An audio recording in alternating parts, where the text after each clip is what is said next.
selamat pagi. Hari ini kita ada dalam program Ngopi Bareng Pendeta Esra Alfred Soro. Nah, hari ini kita akan membahas sebuah topik yang bertemakan apa itu Kristen. Pak Esra, silakan ngopi dulu.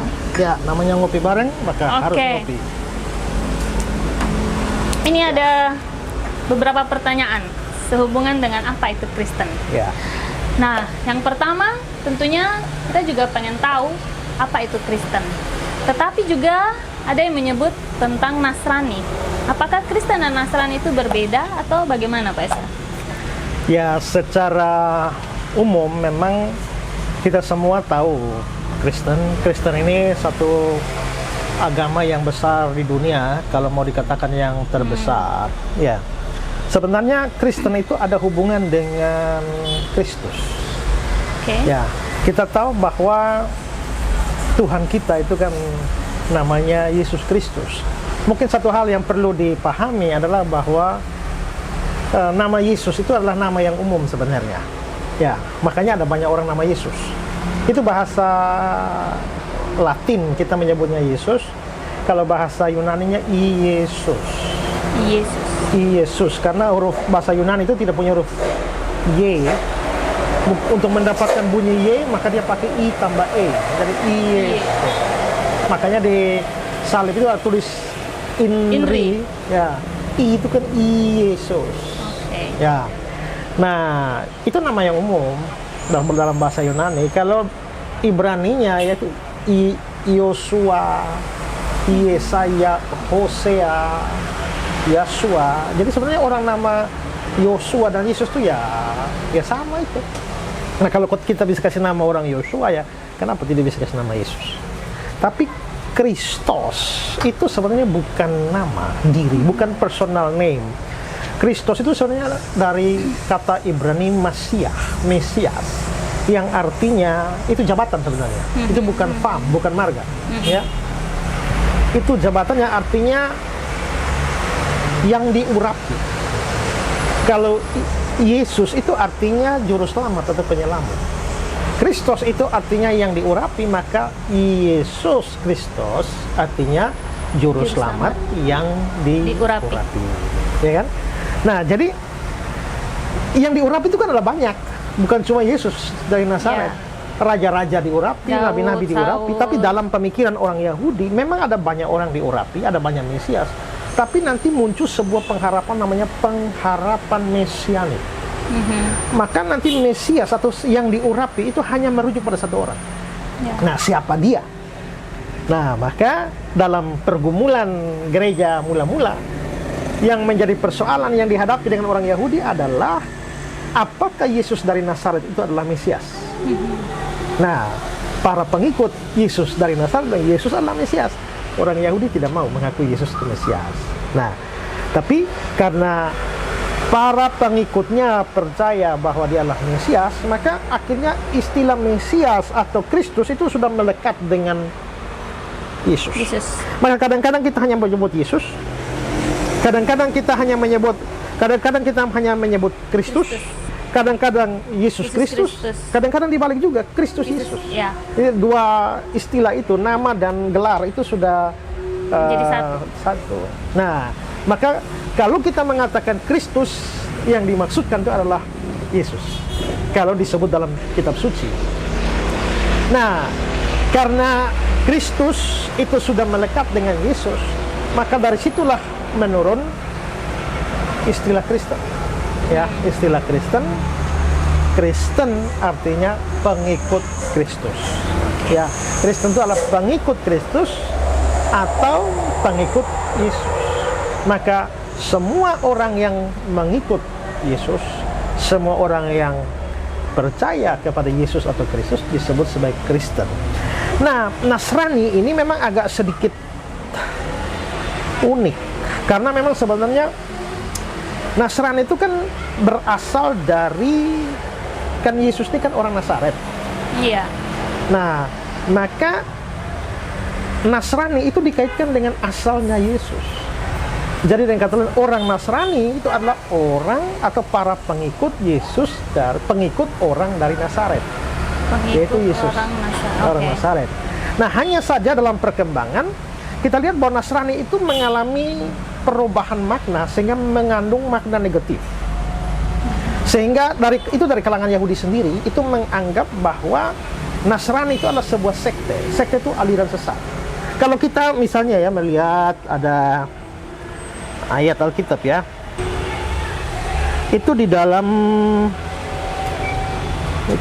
Kisah Para Rasul ya, Kisah Para Rasul pasal yang ke-24 ayat 5. 24 ayat 5. Dibilang begini, telah nyata kepada kami bahwa orang ini adalah penyakit sampar. Maksudnya ini pembicaraan tentang Paulus ya. Orang ini adalah penyakit sampar, seorang yang menimbulkan kekacauan di antara semua orang Yahudi di seluruh dunia yang beradab, dan bahwa dia adalah seorang tokoh dari sekte orang Nasrani. Jadi sekte orang Nasrani. Berarti Nasrani itu dianggap sekte, aliran sesat. Dan memang orang Yahudi kan anggap Kristen itu atau Nasrani itu kan pengikut orang dari Nazaret itu sebagai para penyesat. Yesus sendiri kan dianggap penyesat kan. Kita lihat waktu mereka menghadap Pilatus kan, mereka bilang apa? Bukankah si penyesat itu berkata mau 3 hari dia akan bangkit? Si penyesat, Yesus dianggap penyesat. Ya sudah, pengikut-pengikutnya juga orang sesat, sekte. Nah, jadi ya Kristen itu artinya pengikut Kristus. Nasrani itu artinya pengikut orang dari Nazaret, sama saja. Hanya karena Nasrani itu lebih negatif maknanya, ya saya sendiri lebih senang disebut Kristen daripada Nasrani, mengingat ada kesan negatif dari istilah Nasrani. Walaupun disebut Nasrani juga, terserah orang mau anggap negatif, tapi kita tidak peduli juga itu. Jadi ya, itu perbedaan, itu makna antara Kristen dan Nasrani. Tetapi kalau mungkin sekarang itu mungkin pandangan orang-orang Yahudi ya Pak. Mungkin kalau sekarang mereka juga sebenarnya tidak tahu kalau dulu sebenarnya sebutan Nasrani ini adalah sekte. Sehingga justru kadang-kadang kita disebut kaum Nasrani. Tapi mereka dalam pengertian yang positif sebenarnya. Bisa saja. Hanya memang harus diakui bahwa orang Yahudi sampai hari ini kan memang agak anti Kristen. Jadi mereka tetap tidak mengakui. Seperti saya bilang tadi, pergumulan gereja mula-mula itu adalah apakah Yesus dari Nazaret itu adalah Mesias. Kita ingat bahwa salah satu topik perdebatan antara Apolos di Kisah pasal 18 dengan orang Yahudi itu adalah soal kemesiasan Yesus. Dan karenanya Apolos membuktikan dari kitab suci bahwa Yesus adalah Mesias. Kita tahu Simon Petrus yang adalah orang Yahudi, engkau Mesias, anak Allah yang hidup. Itu kan pengakuan dia. Jadi memang mereka mengakui. Tapi karena orang Yahudi tidak mengakui, mereka mengakui ada Mesias, tapi bukan Yesus dari Nazaret. Karena itu sampai hari ini mereka tetap menolak Yesus dari Nazaret itu sebagai Mesias. Mereka masih menantikan Mesias yang akan datang. Nah, itu tetap terjadi. Misalnya sekarang ada rabi Yahudi yang namanya Tovia Singa. Itu rabi Yahudi yang domisili di Jakarta dan sudah menyebarkan ajaran Yahudi kemana-mana dan tidak mengakui perjanjian baru kita. Ingat ya, Alkitabnya orang Yahudi ya hanya perjanjian lama kita. Mereka tidak menyebutnya perjanjian lama, Torah ya. Torah. Nah, atau juga Tanakh, Torah, Nevim, Ketuvim. Hanya 39 kitab perjanjian lama kita yang diakui. Karena itu yang lain-lain kita tidak diakui. Makanya menantikan. Kalau kita berdebat sama orang Yahudi, kita dalam Injil Matius begini, Paulus begini, mereka siapa itu Paulus? Siapa itu Matius? Kita tidak akui itu. Orang-orang yang hanya menafsir kitab kami secara sembarangan. Itu menurut Tovia Singa. Ya. Oke, terus bagaimana dengan ada di Kisah Para Rasul penganut jalan Tuhan? Itu berbeda lagi dengan Kristen atau sama? Kita tahu ya bahwa istilah Kristen itu kan baru muncul di Antioquia ya, di kemudian hari. Tapi awal-awal itu memang tidak muncul istilah Kristen. Disebut pengikut jalan Tuhan. Kalau kita mengingat bagaimana Paulus, orang yang menganiaya banyak pengikut Kristus, di Kisah 9 ayat 2 itu dikatakan tentang Paulus, dan meminta surat kuasa daripadanya untuk dibawa kepada majelis Yahudi di Damsyik, supaya jika dia menemukan laki-laki atau perempuan yang mengikut jalan Tuhan, dia menangkap mereka dan membawa mereka ke Yerusalem. Yang mengikut jalan Tuhan Terus nanti kalau kita melihat juga tentang Apolos, itu diberikan keterangan tentang Apolos itu di Kisah 18 ayat 25. Dia telah menerima pengajaran dalam jalan Tuhan. Ya. Jadi ada istilah jalan Tuhan. Nah, jalan Tuhan itu apa? Ya itu sebenarnya tidak beda dengan kan Kristen. orang pengikut Yesus percaya bahwa Yesus adalah Tuhan. Mengikuti jalan Tuhan artinya mengikuti jalannya Yesus. Sama dengan mengikut Yesus. Yang mengikut Yesus atau mengikut Kristus. Kalau mengikut Kristus kan tadi kita sudah bilang pengikut Kristus itu artinya Kristen. Ya kan? Jadi ya pengikut jalan Tuhan itu itulah orang-orang Kristen. Ya itulah murid-murid Yesus yang awal gereja, mereka Kristen. Jadi itu sebenarnya Kristen hanya disebut dalam istilah yang lain, pengikut jalan Tuhan. Ya. Arti sebenarnya adalah sama ya, mengikut sama Kristus, mengikut jalan Tuhan. Ya. Pengikut Kristus, Pak Isra. Kristen adalah pengikut Kristus. Bagaimana dengan orang-orang yang beragama lain? Mereka juga percaya Kristus. Apakah mereka semua juga disebut Kristen? Kalau hanya kita sebatas memang percaya Kristus, percaya Yesus, ya ada banyak orang percaya Yesus juga. Tapi kalau kita menelusuri kitab suci lebih jauh, maka kita harus ingat bahwa yang disebut sebagai Kristen itu bukan sekedar mengikut Yesus atau percaya Yesus, tapi mengikut Yesus sebagai apa, percaya Yesus sebagai apa. Nah itu menentukan. Islam apakah mereka percaya Yesus? Ya mereka kan disebut Isa Al-Masih ya. Ya, benar. Sebenarnya sama saja, ada banyak orang bilang Isa Al-Masih itu bukan Yesus Kristus. Kalau menurut saya sama saja, karena itu kan soal bahasa, ya kan?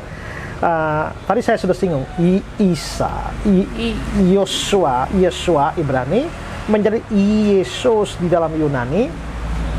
Lalu ada sedikit dengan nada penghinaan. Yesus itu dihubungkan dengan Esau sebagai orang yang kehilangan hak kesulungan. Dari Esau itu lalu menjadi Isa, ya. Jadi sebenarnya memang ada kaitan bunyi. Sedangkan Kristus itu dalam bahasa Ibrani-nya kan Mesias itu dalam bahasa Arabnya menjadi Masih. Nah, diberikan kata sandang itu definite artikel. Misalnya di dalam bahasa Indonesia ada sang raja, sang ratu, itu kan kata sandang. Bahasa Inggris the king, the queen, itu kata sandang.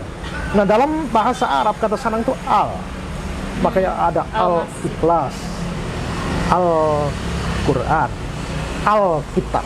Nah, kita al-kitab itu dari bahasa Arab itu, ya, sang kitab gitu. Nah, maka Isa diberikan kata sandang ditambah dengan Masih, Isa Al-Masih. Itu Yesus Kristus. Apakah Islam percaya dan mengikuti Isa Al-Masih atau Yesus Kristus? Ya. Tapi mengikut Yesus atau percaya Yesus sebagai apa? Ternyata mereka hanya percaya dia sebagai nabi. Paling tinggi dia nabi, salah satu nabi mereka, ya. Bahkan bukan nabi terbesar juga, karena nabi terbesar kan hanya Muhammad. salah satu nabi, ya. Nah, karena itu maka kalau kita melihat surat-surat Paulus, orang kalau percaya bahwa Yesus itu adalah Tuhan, ya, mengaku dan percaya dalam hatimu Yesus adalah Tuhan, maka dia akan diselamatkan. Kalau orang tidak percaya Yesus Tuhan, hanya nabi, kita juga percaya Yesus nabi, tapi tidak hanya sekedar nabi. Kalau mereka percaya Yesus nabi, tapi ya hanya nabi, ya, maka mereka tidak percaya Yesus itu Tuhan, mereka tidak diselamatkan. Nah, kalau tidak diselamatkan, bagaimana seorang Kristen tidak diselamatkan? Karena itu walaupun mereka percaya Yesus sebatas nabi, menurut saya kategori Kristen tidak bisa diberikan pada mereka. Bahkan saksi Yehova itu masih jauh lebih baik dari Islam dalam hal menilai Yesus. Karena kalau New Age movement itu lebih rendah. Karena kalau Islam percaya dia nabi, New Age movement hanya percaya dia guru. Dia guru moral. Ya, lebih di bawah. Saksi Yehova di atas.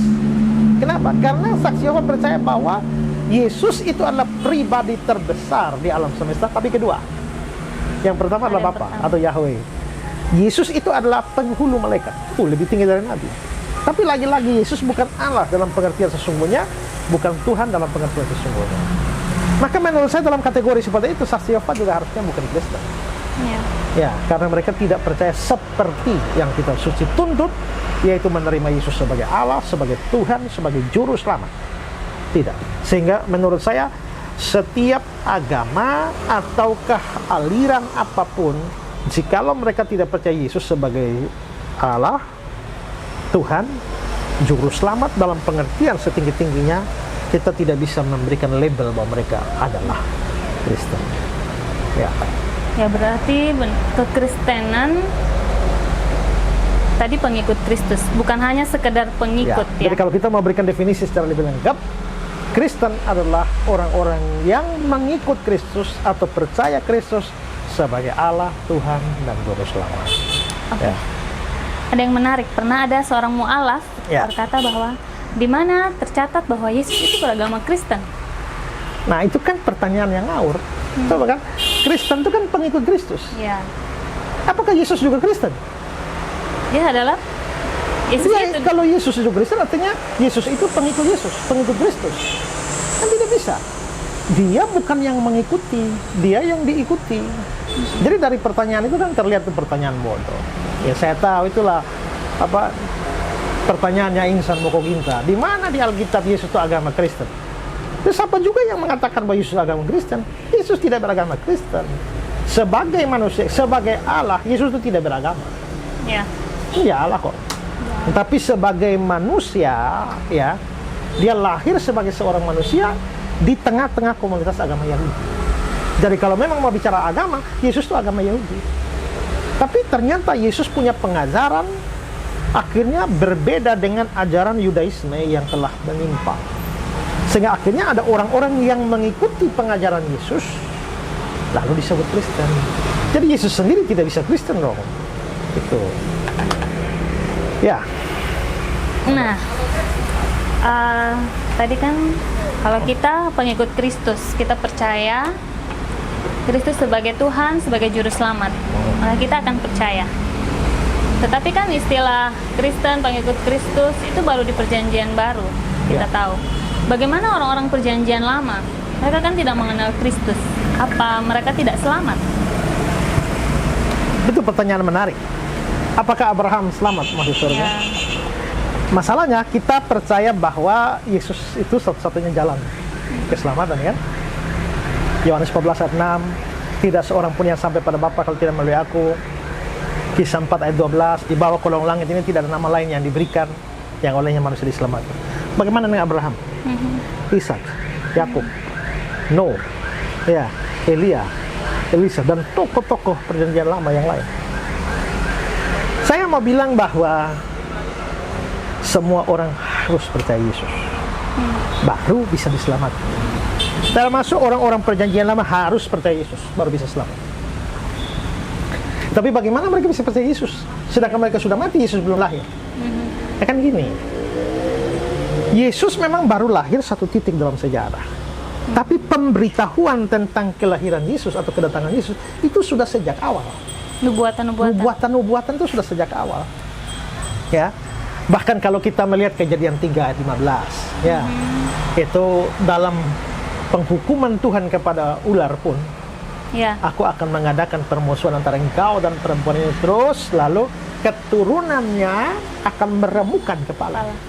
Berarti Allah di situ berbicara tentang adanya keturunan perempuan yang akan meremukkan kepala ular, iblis.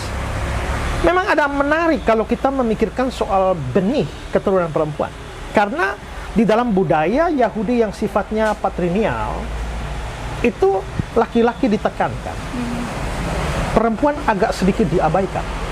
Dalam banyak kasus, sekalipun yang melakukannya adalah perempuan atau yang mengalami perempuan, tapi laki yang disebut. Misalnya, Abraham memperanakan Ishak. Waktu Abraham memperanakan Ishak itu yang hamil siapa? Sarah, istrinya Abraham. Tapi tidak dibilang Sarah memperanakan Ishak, Abraham. Ishak memperanakan Yakub. Yang sebenarnya istrinya Ishak, bukan Ishaknya, tapi dibilang Abraham per Ishak, Ishak per Yakub. Jadi kalau laki disebut keturunan laki-laki pasti perempuan ada. Tapi kalau disebut perempuan sendiri, laki tidak ikut campur. Maka akan ada keturunan perempuan hanya dari perempuan. Dia yang akan meremukkan kepala iblis atau kepala ular. Nah, maka dipercaya bahwa inilah nubuat bahwa akan ada keturunan perempuan, yaitu Yesus. Makanya para teolog, para ahli mengatakan bahwa Kejadian 3:15 itu sebenarnya adalah proto-evangelium, Injil mula-mula. Atau yang lain menyebutnya sebagai the Gospel of Genesis, Injil Kejadian. Injil itu kan kabar baik di dalam kitab Kejadian. Selanjutnya, nubuat itu diberikan pada Abraham, Ishak, Yakub, nabi-nabi seterusnya. Maka orang-orang perjanjian lama, mereka sudah sangat familiar dengan sebuah janji tentang kedatangan seorang penyelamat. Nah, maka mereka harus percaya. Percaya sesuatu yang akan datang. Percaya sesuatu akan datang. Sekarang Nona percaya Yesus? Percaya. Percaya Yesus sudah mati bagi Nona? Sudah. Yesus mati kapan? Yesus mati. 2000 tahun ya. yang lalu. Yang kita rayakan Paskah itu, Pak. Ya, berarti Nona percaya Yesus yang mati, yang datang yang mati. Tapi Nona percaya Yesus yang sudah datang. Iya. Abraham percaya Yesus yang akan Belum. datang. Akan datang. Ya kan? Tahu dari mana Abraham percaya Yesus? Kalau kita baca dalam Yohanes pasal 8, ya, Yohanes pasal yang ke-8, ini kan perdebatan orang Yahudi dengan Yesus, ya. Ayat 56, Yesus bilang, Abraham bapamu bersuka cita bahwa dia akan melihat hariku, dan dia telah melihatnya. Yesus bilang Abraham telah melihat. Maka orang-orang Yahudi itu berkata kepadanya, umurmu belum sampai 50 tahun dan engkau telah melihat Abraham? Kata Yesus padanya, sesungguhnya sebelum Abraham jadi, aku telah ada. Intinya di ayat 56 tadi, Abraham bapamu bersuka cita bahwa dia akan melihat hariku, dan dia telah melihat. Dari mana Abraham melihat Yesus? Jarak Abraham dan Yesus itu 2000 tahun. Itu berarti bahwa Abraham telah melihat Yesus dalam iman. Dalam iman. Iman pada Yesus yang akan datang 2000 tahun kemudian. Ya. Kita bisa lihat juga Musa, kalau Musa itu kan hidup 1500 tahun sebelum Yesus. 1500 tahun sebelum Yesus, tapi yang menarik dikatakan tentang Musa itu di Ibrani pasal yang ke-11. Mulai ayat 24, ya. Karena iman, maka Musa setelah dewasa menolak disebut anak putri Firaun. Karena dia lebih suka menderita sengsara dengan umat Allah daripada untuk sementara menikmati kesenangan dari dosa. Terus ayat 26, ia, Musa, menganggap penghinaan karena Kristus sebagai kekayaan yang lebih besar dari semua harta Mesir. Bagaimana Musa bisa menganggap penghinaan karena Kristus, sedangkan Kristus belum lahir, Musa sudah mati? Berarti Musa percaya Kristus, tapi Kristus yang mana? Kristus yang akan datang. Dalam iman juga. Dalam iman. Jadi semua orang perjanjian lama diselamatkan oleh Kristus melalui iman mereka pada Kristus, iman yang akan datang. Kalau kita percaya Kristus, beriman pada Kristus yang sudah datang. Kalau dipikir-pikir lebih susah ya orang zaman perjanjian lama. Memang. Atau ya kan? Lebih Kalau suka. sekarang kita percaya yang Kita sudah ada dan fakta. sudah ada bukti. Sudah ada bukti. Makanya dikatakan Ibrani karena iman itu percaya sesuatu yang belum terjadi, tapi pasti terjadi karena Tuhan berjanji. Jadi kita kalau sampai dengan bukti-bukti yang sudah begini jelas, Iya. kalau kita tidak percaya, kita punya akibat yang lebih buruk daripada orang-orang perjanjian Iya. lama yang tidak percaya. Gitu. Kalau sampai sekarang orang belum percaya Kristus itu berarti sangat kasihan. Kasihan. Ya. Dan menurut saya hukuman harus lebih berat. Kan jangan berpikir bahwa orang kalau dihukum Tuhan masuk neraka itu sama hukumannya. Tidak, hukumannya beda-beda.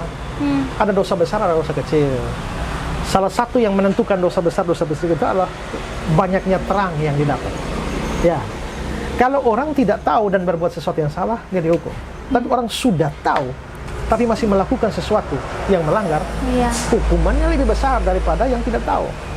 Nona tahu bahwa lampu merah harus berhenti. Ya. Ya. Tahu-tahu datang orang dari pedalaman Afrika ke pedalaman Papua yang belum pernah tahu apa-apa. Tiba-tiba muncul, kita kasih latihan bawa motor. Tidak pernah diberitahu rambu-rambunya. Begitu lampu merah dia lewat terus. Dia salah. Dihukum. Saya lebih besar pasti. Nona punya hukuman harus lebih berat daripada dia. Kenapa? Nona tahu dan melanggar, dia tidak tahu. Itu. Oke? Berarti bagaimana dengan Kristen KTP, Kakak? Kristen KTP, saya sendiri banyak menggunakan istilah itu. Sebenarnya ini bukan istilah dari Alkitab, tapi ini cuma istilah. Kalau saya memakai istilah Kristen KTP, itu mengacu kepada yang tercatat dalam KTP-nya. Kan kita ada KTP agama Kristen. Iya. Nah, jadi kalau saya menyebut istilah Kristen KTP, maksudnya adalah orang yang agamanya Kristen, sesuai dengan agama yang tertera di KTP-nya. Hanya tertulis di Ya, kartu. tapi dia sendiri belum menjadi Kristen yang sungguh-sungguh. Yang lain menyebut istilah Kristen KTP dengan kepanjangannya adalah Kristen tanpa pertobatan. Oke. Nah, tapi pokoknya mau dibikin kepanjangannya apa saja, tapi itu adalah sebuah istilah yang menunjuk pada kekristenan yang hanya di atas kertas, bukan Kristen sungguh-sungguh. Kita sadar bahwa sebenarnya ada banyak kita, terutama di daerah-daerah Kristen, yang lahir dalam keluarga Kristen. Karena kita lahir dalam keluarga Kristen, apalagi dalam tradisi gereja Protestan, begitu lahir kita dibaptis. Setelah itu kita dibaptis, kita lalu mulai pada umur tertentu kita mulai belajar katekisasi, lalu kita tabisidi. Ya. Setelah tabisidi kita Perjamuan. mulai perjamuan kudus, lalu terlibat dalam aktivitas-aktivitas gereja. Tapi kita kira bahwa kita sudah Kristen. Itu salah sebenarnya. Kekristenan adalah sesuatu yang dimulai. Start awalnya adalah ketika orang membuka hatinya sungguh-sungguh menyambut Yesus Kristus sebagai juru selamatnya secara pribadi yang menebus dirinya, menebus dia dari dosa-dosanya. Dan setelah itu dia menerima Yesus sebagai Tuhan yang berkuasa, pemilik hidupnya, dan mana dia hidup berdasarkan keinginan, kehendak dari Tuhan, ya. Nah, itu sebenarnya Kristen sungguh-sungguh. Jadi apabila saudara sudah dibaptis, sudah tabisidi, sudah perjamuan, sudah aktivitas gereja, tapi belum pernah ada titik dalam hidup saudara untuk terima Yesus, seperti yang saya sebutkan tadi, saudara hanya Kristen KTP, belum Kristen sungguh-sungguh. Itu semua bukan Ya. menjadi alasan untuk sungguh-sungguh menjadi Kristen. Itu hanya sekedar Ya, rutinitas atau Rutinitas. ritual saja. kalau kita melakukan itu tanpa sungguh-sungguh percaya Tanpa Yesus. sungguh-sungguh percaya Yesus, terima Yesus sebagai juru selamat dan Tuhan. Saya sendiri ya dari kecil sudah dibaptis ke gereja, sekolah minggu dan sebagainya, tapi saya baru menerima Yesus sebagai juru selamat dan Tuhan saya secara pribadi. Saya kelas 1 SMP, SMA baru terlibat. Bahkan sebenarnya saya sendiri sudah berkhotbah dari kelas 2 SMP. Tapi terima Yesusnya baru SMA. kelas 1 SMA. Berarti ada saat di mana saya sudah berkhotbah tapi tanpa menjadi Kristen sungguh-sungguh, ya. Nah, karena itulah maka di sini memang terus bedanya di mana Kristen sejati dan Kristen KTP itu. Tadi saya sudah mengatakan bahwa titik awalnya itu adalah orang menyambut Yesus sebagai juru selamat dan Tuhan. Tapi ingat juga bahwa pada saat seseorang percaya Yesus, menurut Efesus 1 ayat 13 itu dia dimeteraikan dengan Roh Kudus. Roh Kudus diberikan. Kalau Roh Kudus diberikan, maka namanya saja Roh Kudus, maka dia lalu melakukan apa yang namanya sanctification, pengudusan. Maka Roh Kudus akan melakukan pengudusan di dalam diri orang itu, sehingga lama-lama orang itu yang tadinya banyak dosa, lama-lama dia berhasil membuang dosa-dosa dan hidupnya relatif menjadi lebih baik.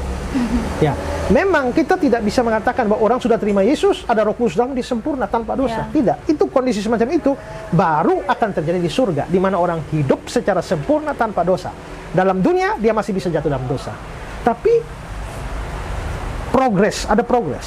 Dia bisa naik, jatuh, naik lagi, jatuh, naik lagi, jatuh. Tapi kalau ditarik grafiknya, Tetap ada peningkatan. Peningkatan. Semua Kristen sejati bisa jatuh. Abraham bisa jatuh, Ya. Musa bisa jatuh, Petrus bisa jatuh, Daud bisa jatuh. Tapi grafik hidup mereka Naik. naik. Dan memang salah satu ciri dari orang Kristen sejati adalah hidupnya semakin hari berubah ke arah yang lebih baik. Perubahan ajaib terjadi padaku sejak Yesus ku terimalah. Yang lain adalah sejak Yesus di hatiku. Kalau ada Yesus dalam hidupmu, maka hidupmu akan menjadi lebih baik. Ya, kita ingat Sakeus misalnya. Dia orang yang pemeras, ya, seorang pemungut cukai yang mencuri banyak duit rakyat. Tapi dia menerima Yesus. Ketika dia menerima Yesus, terjadilah perubahan ajaib dalam hidupnya. Ya, dia bilang, Tuhan, setengah dari hartaku akan kuberikan pada orang miskin. Sekiranya aku pernah peras orang 4 kali lipat, pernah peras orang akan kukembalikan 4 kali lipat. Tadinya dia suka ambil uang orang. Sekarang aku malah mau menyumbang orang. Lebih lagi. Lebih lagi. Berarti ada perubahan. Saulus yang sebelumnya mau membinasakan jalan Tuhan, akhirnya membinasakan orang percaya, membinasakan gereja Tuhan. Pada akhirnya apa? Setelah dia terima Yesus, dia justru yang pergi kemana-mana ke seluruh dunia membangun gereja Tuhan, ya, menumbuhkan gereja Tuhan. Jadi kita bisa lihat ada perubahan dalam diri Paulus, dan juga semua orang percaya harus seperti itu. Karena itu maka menjadi orang beragama Kristen itu tidak otomatis menjadi Kristen yang sesungguhnya. Saya adalah orang yang mempunyai beban hati untuk memberitakan Injil kembali kepada orang Kristen. Makanya saya sering melakukan KKR. Yang KKR itu yang hadir ya orang Kristen juga, orang beragama Kristen juga. Tetapi tetap tiap kali saya KKR, beritakan Injil, saya tetap menantang setiap orang ambil keputusan terima Yesus. Kenapa? Besar kemungkinan ada banyak orang agama Kristen dalam gereja aktif melayani. Bahkan pernah terjadi ya di Pulau Rote. Saya beritakan Injil, sejelaskan Injil sedetail-detailnya, lalu saya tantang terima Yesus. Banyak orang maju. Karena banyak orang maju, saya habis itu saya jelaskan yang sudah terima Yesus duduk kembali, yang baru pertama kali terima Yesus saja maju. Ternyata yang maju salah seorang pendeta emeritus. Lalu setelah itu dia bersaksi bahwa sejak sekian lama saya jadi pendeta, bahkan sudah emeritus, baru hari ini saya mengerti tentang Injil. Berarti dia baru jadi Kristen setelah dia emeritus. Nah, itu terjadi pada pendeta. Bagaimana dengan jemaat? Maka ini penting sekali kita terus beritakan Injil di kalangan orang Kristen, karena jangan sampai kita mati sebagai orang Kristen tapi sebagai orang Kristen KTP. Tidak ada jaminan keselamatan bagi saudara kalau saudara mati hanya beragama Kristen tanpa memiliki Yesus sebagai juru selamat dan Tuhan secara pribadi. Karena itulah maka marilah kita renungkan kekristenan kita, ya, supaya kita tidak hanya jadi Kristen-Kristenan secara tradisional saja. Oke. Baik Pak Esra, untuk hari ini terima kasih untuk begitu banyak hal yang bisa kita pelajari dari apa itu Kristen. Dan yang terakhir silakan Pak Esra bisa memberikan penutup buat kita. Jadi kita hari ini bicara soal Kristen. Marilah sekali lagi seperti saya katakan tadi bahwa tidak semua orang yang KTP-nya beragama Kristen adalah Kristen sungguh-sungguh. Marilah saudara, harus ada titik permulaan, yaitu buka hati saudara untuk menyambut Yesus sebagai juru selamat dan sebagai Tuhan secara pribadi. Kalau saudara lakukan itu, maka saudara adalah Kristen sejati, Kristen sungguh-sungguh. Walaupun hidup masih bisa jatuh bangun, tetapi progres saudara akan naik, dan itu sebagai tanda bahwa kita adalah Kristen yang sesungguhnya.